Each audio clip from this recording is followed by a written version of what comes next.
નમસ્કાર મિત્રો, કેમ છો? ક્રિષ્ના સ્કૂલમાં હું અમિત નાકર આપ સર્વે મિત્રોનું હાર્દિક સ્વાગત કરું છું. મિત્રો, આપણે ધોરણ 12 કોમર્સ ઇંગ્લિશ સબ્જેક્ટ જેનું 10મું યુનિટ છે ગ્રીન ચાર્ટર, તેના વિશે આજે આપણે અભ્યાસ કરવાનો છે.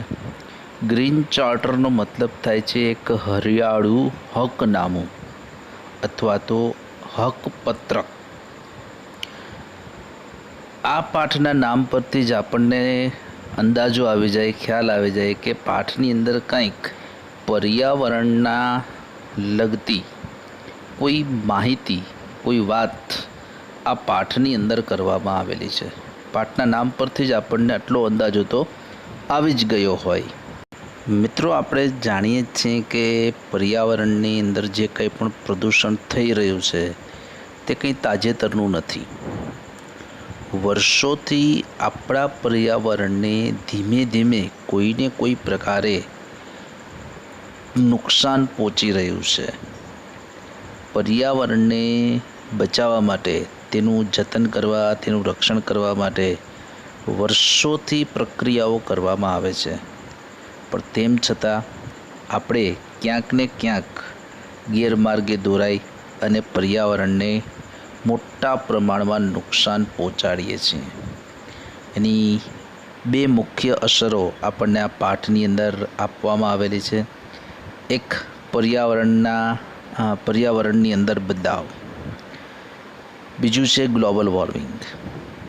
આ બંને બાબતો વિશે આ પાઠની અંદર જણાવવામાં આવેલું છે. દિવસે ને દિવસે પર્યાવરણની અંદર પરિવર્તન આવતું જાય છે. વાતાવરણ છે એ અનિયમિત બને છે. આપણી આબોહવા છે એ બદલાઈ ગયેલી લાગે છે. જે નીતિ નિયમ મુજબ જે કાંઈ પણ ઋતુઓ હોય તે ઋતુગત પરિવર્તનો છે એ વધતા ઓછા પ્રમાણમાં થતા રહે છે. આવી ઘણી બધી સમસ્યાનો સામનો છે આપણે કરી રહ્યા છીએ. વર્ષોથી પર્યાવરણને બચાવવા માટે આપણને જણાવવામાં આવેલું છે કે કેટલાય પ્રકારના આંદોલનો પર્યાવરણને બચાવવા માટે કરવામાં આવેલા છે, પણ તેમ છતાં પર્યાવરણની અંદર આપણા લોકો દ્વારા જ, આપણા બધા દ્વારા જ પર્યાવરણને નુકસાન પહોંચાડાય છે. અને એની અસર છે આજે માત્ર આપણો એક દેશ નહીં, પણ આખી પૃથ્વી પરના જેટલા દેશો છે તે બધા જ લોકો છે એ આ પ્રકારની સમસ્યાને અનુભવી રહ્યા છે, એનો સામનો કરી રહ્યા છે. પાઠની અંદર જે આ વાત કરવામાં આવેલી છે એ માત્ર એની સમજૂતી નહીં, પણ એને ઉકેલની પણ વાત અહીંયા કરી છે કે માત્ર આ ગ્લોબલ વોર્મિંગ અને પર્યાવરણની અંદર જે બદલાવ આવી રહ્યો છે એટલું જ નહીં, પણ સાથે સાથે એનો ઉકેલ કેવી રીતે લાવવો એની ચર્ચા પણ આ પાઠની અંદર આપણને કરવામાં આવેલી છે. સૌ પહેલાં તો આ ગ્લોબલ વોર્મિંગ શું છે, પર્યાવરણની અંદર બદલાવ કેવી રીતે આવે છે તે આપણે જાણવું જરૂરી છે. તો સૌથી પહેલાં આપણે એની માહિતી મેળવીએ અને ત્યારબાદ એના ઉકેલ માટેની જે કાંઈ પણ આપણને માહિતી આપેલી છે તેની આપણે ચર્ચા કરીએ. તો સૌથી પહેલાં ગ્લોબલ વોર્મિંગ અને પર્યાવરણની અંદર જે બદલાવ આવી રહ્યો છે, ક્લાઇમેટ જે ચેન્જ થઈ રહ્યું છે તેની આપણે વાત સમજીએ, કેવી રીતે આ પરિवर्तन से આવી રહ્યું છે. गर्मियों का सीजन आते ही लोग जगह जगह एसी की शरण लेने को बेबस हो जाते हैं. मॉल्स, सुपरमार्केट्स, रेस्टोरेंट में लोगों की भीड़ लगी रहती है. यहाँ तक कि कुछ लोग तो एटीएम को भी नहीं छोड़ते.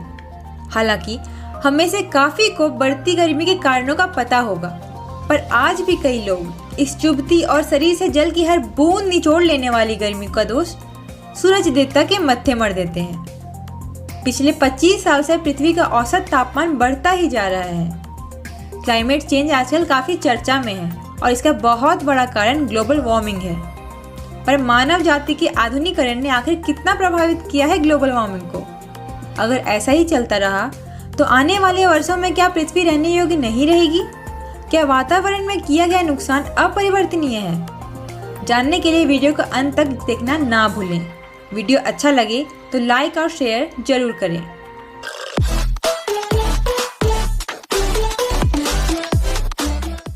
हर साल ग्लेशियर से 413 गीगाटन बर्फ पिघल रही है, जो कि 60 अरब अफ्रीकन हाथियों से भी ज़्यादा है, जिनका वजन 6800 केजी होता है। जंगलों की कटाई ने तो एक तरफ वन्य जीवन को अस्त व्यस्त कर ही दिया है, वहीं दूसरी तरफ हमें कहीं बाढ़ तो कहीं सूखे की मार झेलनी पड़ रही है। 1880 के मुकाबले आज धरती का औसत तापमान 1.9 डिग्री फ़ारेनहाइट तक बढ़ गया है। अगर आपको ये नंबर छोटा लग रहा हो तो आपको ये जानकर हैरानी होगी कि आइस एज और आज के औसत तापमान में सिर्फ 9 डिग्री का अंतर है। सोलर रेडिएशन का 22.5% ही पृथ्वी तक पहुंच पाता है, जिसका 30% ध्रुवीय आइस कैप्स और बादलों से सीधा स्पेस में भेज दिया जाता है। लेकिन इसका 90% वायुमंडल में मौजूद ग्रीन हाउस गैसेस जैसे कि carbon dioxide, methane, nitrous oxide और वाटर वेपर सोख लेती है। यही ग्रीन हाउस इफेक्ट है। वैसे तो ये गैसें सदियों से वायुमंडल में मौजूद हैं, पर पिछले कुछ वर्षों से इनकी मात्रा काफ़ी तेजी से बढ़ी है। पिछले 150 वर्षों में कार्बन डाइऑक्साइड की मात्रा दुगनी हो गई है। 2018 में ही 3.71 गीगाटन कार्बन डाइऑक्साइड हवा में उगल दी गई है। 2 करोड़ एकड़ जंगलों की कटाई हर साल की जा रही है, जो कि पनामा देश के बराबर है। वैज्ञानिकों के एक रिसर्च के अनुसार ग्लोबल वार्मिंग का 95% कारण मानव जाति है। जगह जगह बड़े बड़े सड़ रहे कचरे के ढेर मीथेन उत्पादन केंद्र बन चुके हैं। मीथेन कार्बन डाइऑक्साइड के मुकाबले 25 गुना ज़्यादा हीट एब्जॉर्ब करती है। कैलिफोर्निया का पुएंते हिल्स लैंडफिल दुनिया का सबसे बड़ा कचरा डंप यार्ड है। यहाँ हर रोज 12,000 टन कचरा डाला जाता है और अब तक 37 लाख टन कचरा डाला जा चुका है। वहीं भारत की बात करें तो देवनार लैंडफिल सबसे बड़ा कचरा डंप यार्ड है। अगर ऐसा ही चलता रहा तो साल 2050 के दृश्य दिल दहला देने वाले होंगे। अब सवाल ये आता है कि क्या हम कुछ नहीं कर सकते? अगर हम कोशिश करें तो आने वाले समय में काफ़ी बदलाव लाया जा सकता है। कार्बन डाइऑक्साइड के एमिशन को कम करने के लिए सार्वजनिक यातायात का प्रयोग करें। डीजल पेट्रोल की जगह इलेक्ट्रिक कार्स लें। घरों पर सोलर पैनल्स लगवाएं। ज़्यादा से ज़्यादा पेड़ लगाएं, क्योंकि एक पेड़ अपने जीवन काल में लगभग 1 टन कार्बन डाइऑक्साइड एब्जॉर्ब कर सकता है। कचरे को अच्छी तरह अलग करें ताकि रिसाइक्लेबल वेस्ट को फैक्ट्रीज में फिर से काम में लिया जा सके। संसाधनों का उतना ही इस्तेमाल करें जितना कि हमें ज़रूरत हो। ज़्यादा से ज़्यादा लोगों तक ये जानकारी पहुंचाएं, जिससे पृथ्वी को बचाने में सभी अपना योगदान दे पाएं। तो मित्रों, અહીંયા જે આપણને આ ગ્લોબલ વોર્મિંગ અને પર્યાવરણની અંદર જે બદલાવ આવી રહ્યો છે તેના માટેની જે વાત કરી, તેનાથી આપ કદાચ પરિચિત તો હશો જ, અને કદાચ ન હો તો એક સારી ઇન્ફોર્મેશન આપણને કે આ ગ્લોબલ વોર્મિંગ કેવી રીતે થાય છે, એની પાછળનું રીઝન શું છે, એ આપણને આ વિડીયો દ્વારા સંપૂર્ણપણે જાણવા મળ્યું। હવે બીજો એક વિડીયો છે જેનાથી આપણને વધુ સારી રીતે આ માહિતી મળી શકે। हाय दोस्तों, आज हम जानेंगे ग्लोबल वार्मिंग के बारे में। आप में से कई लोग जानते भी होंगे और कुछ लोग नहीं भी जानते होंगे। आज हम इस वीडियो में देखेंगे ग्लोबल वार्मिंग होने के कारण और इसका समाधान क्या है और ग्लोबल वार्मिंग एक्चुअली क्या है। सबसे पहले हम जानेंगे ग्लोबल वार्मिंग क्या है। महासागर, उसी महासागर के बर्फ़ के पहाड़, धरती का पूरा पर्यावरण और धरती की सतह का नियमित रूप से गर्म होने की प्रक्रिया को ग्लोबल वार्मिंग कहते हैं। पिछले कुछ वर्ष में वैश्विक तौर पर वातावरणीय तापमान में बढ़ोतरी हुई है। पर्यावरण सुरक्षा एजेंसी के अनुसार पिछली शताब्दी में 0.8 डिग्री सेल्सियस के लगभग धरती का तापमान में बढ़ोतरी हुई है। 1983, 1987, 1988, 1989 और 1991 इन सालों के वर्ष में सबसे ज़्यादा गर्मी दर्ज की गई है। अभी हम जानेंगे कि ग्लोबल वार्मिंग एक्चुअली होता क्या है और इसके कारण। वैसे तो ग्लोबल वार्मिंग के बहुत से कारण हैं, पर इसका मुख्य कारण ग्रीन हाउस गैस है, जो कुछ प्राकृतिक प्रक्रियाओं से तो कुछ इंसानों द्वारा पैदा किया जाता है। ग्रीन हाउस गैस मतलब कि कार्बन डाइऑक्साइड और मीथेन गैस को मिला के ग्रीन हाउस गैस बनता है। ग्रीन हाउस का सीधा प्रभाव समुद्र जल स्तर बढ़ना, बड़े बड़े बर्फ़ के पहाड़ पिघलना और वायुमंडल में परिवर्तन होना, यह सब ग्रीन हाउस गैस के कारण होता है। अभी हमने ग्रीन हाउस गैस के बारे में जाना, जो मीथेन और कार्बन डाइऑक्साइड को मिला के होता है। यानी हम यह भी कह सकते हैं कि कार्बन डाइऑक्साइड और मीथेन का ग्लोबल वार्मिंग बढ़ाने में हाथ है। अभी हम जानते हैं कार्बन डाइऑक्साइड क्या है। कार्बन डाइऑक्साइड यह एक रंगीन तथा गंधनीय गैस है जो पृथ्वी पर जीवन के लिए अत्यावश्यक है। पर इस गैस का प्रमाण कुछ ज़्यादा ही बढ़ रहा है क्योंकि इंसानों की जनसंख्या बढ़ रही है, इसलिए इस गैस का प्रमाण बढ़ रहा है। यह गैस पृथ्वी के सभी सजीव श्वसनिक क्रिया में कार्बन डाइऑक्साइड का त्याग करते हैं और पेड़ पौधे इस गैस को ग्रहण करते हैं। अभी बात हुई कार्बन डाइऑक्साइड के बारे में, अब जानते हैं मीथेन के बारे में। दोस्तों, मीथेन भी रंगीन तथा गंधनीय गैस है जैसे कार्बन डाइऑक्साइड है। मीथेन ज़मीन के नीचे और समुद्र तल के नीचे पाया जाता है। मीथेन गैस की खोज सबसे पहले नवंबर 1776 में इटली और स्विट्ज़रलैंड के वैज्ञानिक एलेजांड्रो वोल्टा ने की थी। उन्होंने मैग्यूरी झील के दलदल में इस गैस की पहचान की थी। मीथेन गैस का नाम मीथेन यह जर्मनी के रसायनज्ञ विलियम वांग हॉफमैन द्वारा अगस्त 1866 में मीथेन गैस यह नाम दिया गया। मीथेन गैस का उपयोग आग पैदा करने के लिए होता है, जैसे कि ओवन, पानी हीटर, बेकरी के भट्टों में, ऑटोमोबाइल के लिए मीथेन गैस का उपयोग किया जाता है और साथ ही में घरों में उपयोग होने वाले सिलेंडर में भी मीथेन का ही उपयोग होता है। और गाड़ी में जो हम सीएनजी डालते हैं उसे हम मीथेन गैस भी कह सकते हैं। अभी मुद्दा यह है कि कार्बन डाइऑक्साइड और मीथेन का ग्लोबल वार्मिंग बढ़ाने में क्या हाथ है। दरअसल सूरज की आने वाली किरणों को तो यह गैस पृथ्वी के सतह पर पहुंचने देती है, परंतु पृथ्वी की गर्मी जब सूरज ढलने के बाद अंतरिक्ष में जाना चाहती है तो कार्बन डाइऑक्साइड और मीथेन उसे रोकती है, यानी कि गर्मी को रोकती है। इसलिए पृथ्वी पर गर्मी बढ़ती है और फिर ग्लोबल वार्मिंग पृथ्वी पर बढ़ने लगता है। अभी हम बात करते हैं मेन पॉइंट की कि ग्लोबल वार्मिंग को हम इंसान कैसे रोक सकते हैं। ग्लोबल वार्मिंग को रोकने के लिए सबसे पहले हर देश के लोगों को इसके बारे में जागरूकता होनी चाहिए। हमें ग्रीन हाउस गैस को कम करने के लिए fridge, AC, water heater, water purifier machine जैसे कार्बन छोड़ने वाले उपकरणों का कम से कम इस्तेमाल करें। पानी का इस्तेमाल कम करें, गाड़ियाँ हो सके उतनी कम चलाइए और अपने आसपास सफाई रखिए और खुले में शौच ना करें। प्लास्टिक का उपयोग कम करें, पेड़ ना काटें और बिजली का भी उपयोग हो सके उतना कम करिए। दोस्तों, यह बात एक इंसान नहीं बल्कि पूरे देश के लोगों को समझनी चाहिए।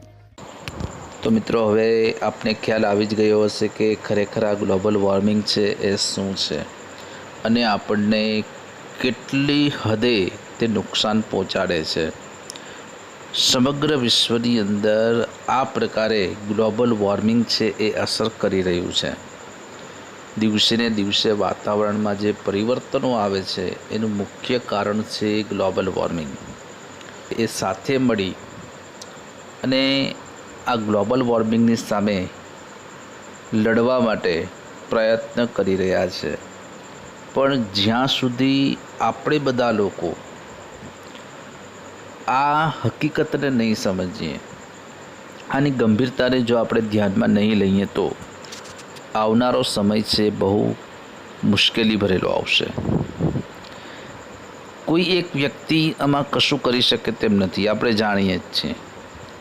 બધા લોકો સાથે મળશે, આખું વિશ્વ એકજૂટ થશે, વિશ્વની અંદર રહેનારા તમામે તમામ લોકો આ બાબતથી પરિચિત થશે અને જો પોતે પ્રયત્ન કરશે તો 100% ગ્લોબલ વોર્મિંગને આપણે અટકાવી શકશું।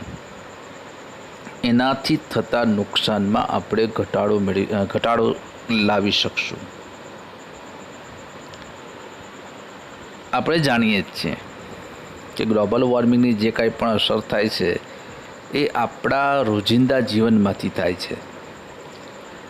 હવે એને તો આપણે અટકાવી શકવાના નથી। ગ્રીન હાઉસ ગેસ જેની આપણને આ પાઠની અંદર વાત કરવામાં આવી છે,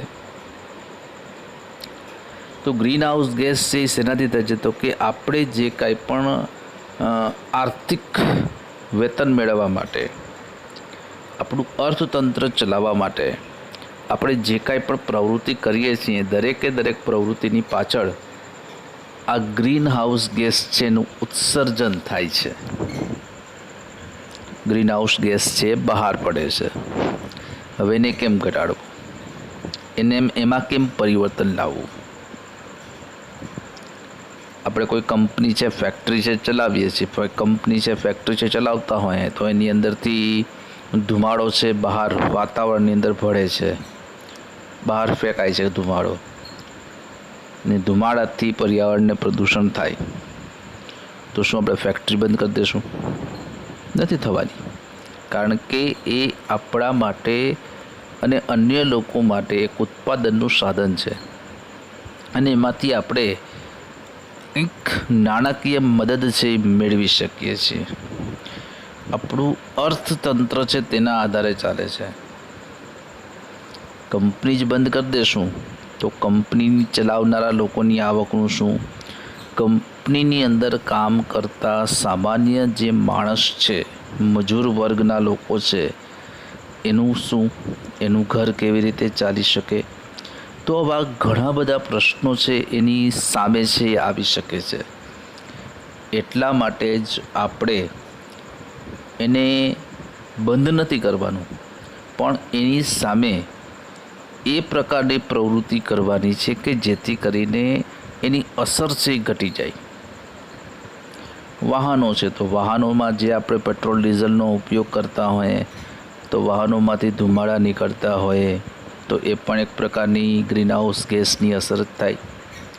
ટૂંકમાં એટલું કહી શકાય કે તમે કોઈ પણ વસ્તુ છે એનું પ્રોડક્શન કરો છો, ઉત્પાદન કરો છો ત્યારથી લઈ અને જ્યાં સુધી એ ડિસ્પોઝ થાય છે, એટલે કે જ્યાર સુધી તેનો આપણે નાશ કરીએ છીએ ત્યાં સુધી એ પર્યાવરણને નુકસાન જ પહોંચાડે છે.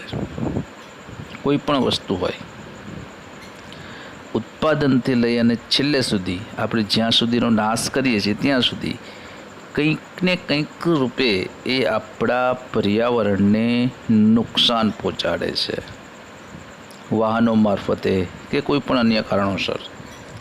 છેલ્લે તો કાંઈ નહીં તો છેલ્લે આપણે જ્યારે કચરો છે ડમ્પિંગ માટે મોકલી દઈએ છીએ, ત્યારે જ્યાં ડમ્પિંગ કરવામાં આવે છે ત્યાં કેટલીક વખત આવા કચરાઓને સળગાવી દેવામાં આવે અને સળગાવેલા કચરામાંથી આસપાસના વિસ્તારોની અંદર પુષ્કળ પ્રમાણમાં ધુમાડો છે ફેલાઈ જાય છે.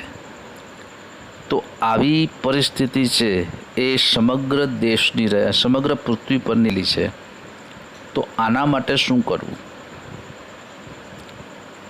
આપણી આર્થિક પ્રવૃત્તિને બંધ કરી દેવી, વસ્તુનું પ્રોડક્શન છે, ઉત્પાદન છે બંધ કરી દેવું, શું કરવું? એના માટે આપણે પોતે એવા પ્રકારની પ્રવૃત્તિ કરવી જોશે કે જેથી આ બધાની અસર છે એ ઘટી શકે. બંધ નથી કરવાનું, પણ એની અસર છે એ ઓછી બનાવવા માટે આપણે પ્રયત્ન કરવાનો છે.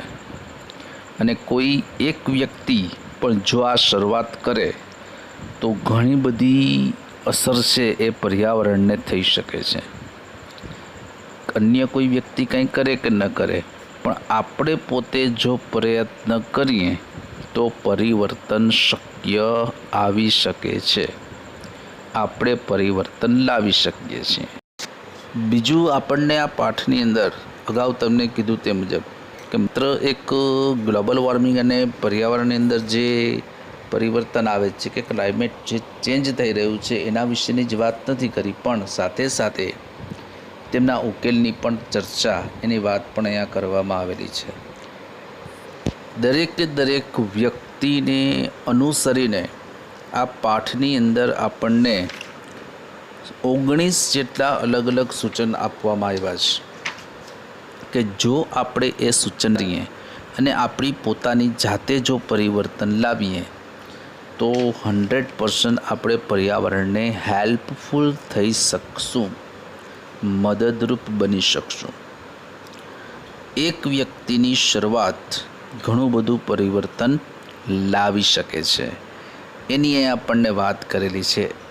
હવે એના ઉકેલ માટે આપણે શું કરવું જોઈએ એ આપણે થોડું ટૂંકમાં સમજી લઈએ. સૌથી પહેલાં તો કાર્બન જ્યાંથી ઉત્સર્જન થાય છે, એટલે કાર્બન જ્યાંથી ઉત્પન્ન થાય છે એને ઘટાડવા માટે પ્રયત્ન કરવાના, શરૂઆત કરવાની કે કઈ રીતે આપણે કાર્બનને ઘટાડી શકીએ. આપણી અમુક પ્રકારે જે ઉપયોગ છે આપણે બદલવો પડશે. બીજું, આપણને કહેવામાં આવે છે કે સોલાર પાવરનો બને એટલો ઉપયોગ કરો. સૂર્યથી મેળવવામાં આવતી ઉર્જા 100% પર્યાવરણને અનુરૂપ છે, અનુકૂળ છે. બને એટલો એનો વિશેષ ઉપયોગ કરતા જાઓ. પુષ્કળ પ્રમાણમાં સોલાર એનર્જી યુઝ કરો. એના પછી કીધું કાગળને બચાવો. કાગળ જે આપણે યુઝ કરીએ છીએ તેને બચાવવા માટેના ખાસ પ્રયત્ન કરવા જોઈએ. બિનજરૂરી કાગળનો વ્યય ન કરવો જોઈએ. જરૂર છે ત્યાં તમે યુઝ કરો, ઉપયોગ કરો, એ જરૂરી છે, પણ બિનજરૂરી એ બગાડ ન કરો. બીજું, આપણને ખ્યાલ છે કે કાગળ છે એ પૂરેપૂરા વૃક્ષોમાંથી બને છે. જંગલોની અંદર જે લાકડાઓ છે, જંગલોની અંદર જે લાકડાઓ આવેલા છે તેમાંથી આ કાગળની બનાવટ થાય છે, આપણે જાણીએ જ છીએ. તો જો આપણે કાગળનો બચાવ કરવાનો પ્રયત્ન કરશું તો એક વ્યક્તિ પણ જો પ્રયત્ન કરે તો એ કાગળનો બચાવ કેટલો કરી શકે છે એની વાત અહીંયા પાઠની અંદર કરવામાં આવી છે. બીજું કીધું, બેટરીથી ચાલતા હોય તેવા વાહનોનો વિશેષ પ્રમાણમાં ઉપયોગ કરો. પેટ્રોલ કોઇલથી ચાલતા વાહનોને બદલે બેટરીથી ચાલતા હોય તેવા વાહનોનો ઉપયોગ કરવો. સાયકલનો ઉપયોગ છે વિશિષ્ટ પ્રમાણે કરવો. વધુને વધુ લોકો છે એ સાયકલનો ઉપયોગ કરે એના માટે થઈને પ્રોત્સાહન આપવું. જંગલો છે એને કાપતા અટકાવવા, જંગલોનો વિનાશ થતો અટકાવવો. વૃક્ષો વાવવા, વધુને વધુ વૃક્ષો વાવવા. ઉજ્જડ જમીન હોય તેમાં કંઈક વાવેતર કરવું. કંઈ નહીં તો આપણને જે બળતણ તરીકે ઉપયોગમાં લઈ શકાતો હોય એવા છોડ વાવવા. પ્લાસ્ટિકનો ઉપયોગ છે એ ચતુરાઈપૂર્વક કરવો. બની શકે ત્યાં સુધી પ્લાસ્ટિકનો ઉપયોગ છે ટાળવો. પણ અનિવાર્ય સંજોગોની અંદર જ્યારે આપણે પ્લાસ્ટિકનો ઉપયોગ કરીએ છીએ તો એ પ્લાસ્ટિકનો ઉપયોગ છે એ યોગ્ય રીતે કરવો. યોગ્ય માત્રામાં સારું પ્લાસ્ટિક હોય એવું પ્લાસ્ટિક છે ઉપયોગમાં લેવું. જેને જમીન પણ સાચવતી નથી એવું પ્લાસ્ટિક છે એ ઉપયોગમાં લેવું નહીં. અત્યારના સમયની અંદર જે શ્રેષ્ઠ પદ્ધતિ લોકો છે એનો ઉપયોગ કરે છે કે ઘર વપરાશમાંથી, આપણા ઘરમાંથી જે કંઈ પણ સૂકા અને ભીના કચરાઓ હોય એમાંથી ખાતર બનાવવું, જેથી કરીને એ સૂકો અને ભીનો કચરો છે એ વ્યય ન થઈ જાય, એનો બગાડ ન થાય. તો એ પણ એક ખૂબ જ જરૂરી છે કે આ એક પેટર્ન છે જેને આપણે અપનાવીએ તો ખરેખર આપણા માટે ખૂબ જ ઉપયોગી સાબિત થાય તેવું છે. બને ત્યાં સુધી નાના પેકિંગની બદલે મોટા પેકિંગની ખરીદી કરવી. કોઈ પણ પેકિંગ વસ્તુ તો આપણે ખરીદવા માટે જઈએ તો મોટું પેક ખરીદવું એવો આપણે આગ્રહ રાખવો. એના પછી પાણીનો ઉપયોગ, બહુ વિશેષ વાત કરેલી છે પાણી માટે થઈ. આપણે પાણી છે એ પણ આપણા પર્યાવરણ માટે ખૂબ જ જરૂરી છે, અનિવાર્ય છે. પાણીનો બગાડ છે એ આજના સમયની અંદર મોટા પ્રમાણમાં થઈ રહ્યો છે. પુષ્કળ પ્રમાણમાં લોકો છે એ પાણીને બગાડે છે. તો પાણીનો પણ આપણે સાવચેતીપૂર્વક ઉપયોગ કરવો. જે રીતે પૈસાનો ઉપયોગ આપણે સાવચેતીપૂર્વક કરીએ છીએ એટલી જ સાવચેતીપૂર્વક આપણે આ પાણીનો ઉપયોગ પણ કરવાનો છે, એને વ્યય થતો અટકાવવાનો છે. જરૂરિયાત પૂરતું પાણી ઉપયોગમાં લ્યો. બિનજરૂરી પાણીનો બગાડ છે એ ન જ થવો જોઈએ. આ ખાસ અહીંયા વાત કરવામાં આવેલી છે. અને છેલ્લે પાઠના અંતમાં પર્યાવરણને બચાવવા માટે 6R એટલે કે 6Rનો ઉપયોગ એ ખૂબ જ જરૂરી છે. કયા કયા 6R છે? તો કે રિસાયકલ, રિડ્યુસ, રીયુઝ, રિપેર, રિક્લેમ અને રિસ્ટોર. આ 6Rના ઉપયોગ કરી અને પર્યાવરણને બચાવવા માટેનું સૂચન પાઠના અંતે આપણને કરવામાં આવેલું છે. તો આ દ્રષ્ટિએ અહીંયા આ પાઠની અંદર આપણા માટે ખૂબ જ મહત્ત્વની બાબતો શીખવવામાં આવેલી છે કે માત્ર એક અભ્યાસની દ્રષ્ટિએ નહીં, પણ આપણે આપણા ડે ટુ ડે લાઈફની અંદર પણ આપણે કોઈકને કંઈક સારું સૂચન કરી શકીએ, આપણા પર્યાવરણને આપણે બચાવી શકીએ, પર્યાવરણના રક્ષણ માટે આપણે આપણું કંઈક યોગદાન આપી શકીએ, એવી વાત આ પાઠની અંદર આપણને કરવામાં આવેલી છે. તો આવું કંઈક આપણે આ પાઠની અંદર શીખવાનું છે. ગ્રીન ચાર્ટર, હરિયાળું હકનામું અથવા તો હરિયાળો હકપત્ર, એમની અંદર ફરીથી બે બાબતો. સૌથી પહેલાં તો એક ક્લાઇમેટ ચેન્જ થઈ રહ્યું છે તે, અને બીજું ગ્લોબલ વોર્મિંગ, જે આવનારા ભવિષ્યની બહુ મોટી એવી મુશ્કેલી છે. જો એનો આપણે ઉકેલ નહીં લાવીએ તો પરિસ્થિતિ ખરાબ આવશે. આ જે ગંભીર સમસ્યા છે તેનું નિરાકરણ આપણે લાવવું જ પડશે. દરેકે દરેક વ્યક્તિએ શું કરવું જોઈએ અને શું ન કરવું જોઈએ, આ બાબત શીખી જાણી સમજી એક નાની એવી શરૂઆત એક મહત્ત્વપૂર્વકની ભૂમિકા ભજવી શકે છે પર્યાવરણના રક્ષણ માટે.